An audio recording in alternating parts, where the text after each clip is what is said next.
Hey my friends and family, আজ চলে এসেছি তোমাদের সাথে রান্না পুজোর দিনের ডাল চচ্চড়ির রেসিপিটা নিয়ে। প্রথমেই তেল গরম করে নেবো, এটা কিন্তু সর্ষের তেল।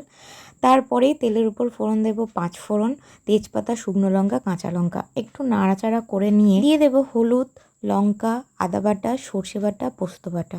আর একটু নেড়েচেড়ে নিয়ে 2 মিনিট পরেই আমরা দিয়ে দেবো এই সেদ্ধ করা ডাল। এটা প্রায় 70 ভাগ সেদ্ধ করে নিয়েছি। আর এটা রয়েছে মটর ডাল এবং খেসারির ডাল মিশিয়ে। এবার এই ডালগুলো আমরা ঢেলে দেবো কষা মশলাটার উপর, ফুটতে দেব।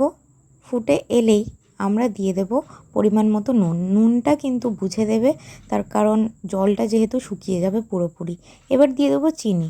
এবার নাড়তে থাকবো মাঝে মধ্যেই, আর জলটা শুকিয়ে যাওয়ার অপেক্ষা করব।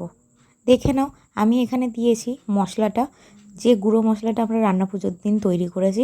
এবার আস্তে আস্তে এটাকে শুকনো করব। ঠিক এরকমই শুকনো করে নিতে হবে, দেখে নাও তোমরা। ঠিক এই টেক্সচারটাই থাকবে। এবার একটা পাত্রে ওই শুকনো মশলাটা ছড়িয়ে ডালগুলো আস্তে আস্তে ঢেলে দেব, আর ভালোভাবে এরকম মণ্ড বানিয়ে নিই। এটা যেহেতু ঠাকুরের প্রসাদ, তাই আমরা এরকমভাবে সমান করে নিই। আর তোমরা যদি বাড়িতে নর্মালি বানাও, তোমাদের ইচ্ছা মতোই সাজাতে পারো। উপর থেকে আবার গুঁড়ো মশলাটা ছড়িয়ে দেবো। ব্যাস, আমার তো done. Thanks for watching and keep supporting me.